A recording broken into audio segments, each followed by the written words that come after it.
What's up guys? For today's video, magluluto na naman tayo ng patutin. So yun guys, nilagyan na po natin ng tanglad, 2 pieces, patutin or duck.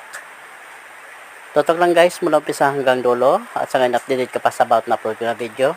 Ayan guys, lagay muna natin ang ating tanglad. Yan, pasok muna natin ang yan hanggang hindi sa Ayun, next. Lagyan natin ulit ng isa pang tanglad. Ayan guys. Pasok natin ulit ang tanglad. Ayan, next step tayo. Mayroon tayong tulao chunk or pineapple slice. Yes, ang ating Mang Tomas. 2 pieces pack na Mang Tomas. At meron tayong oyster sauce. Yes, nakaready na po ang ating lulutuin.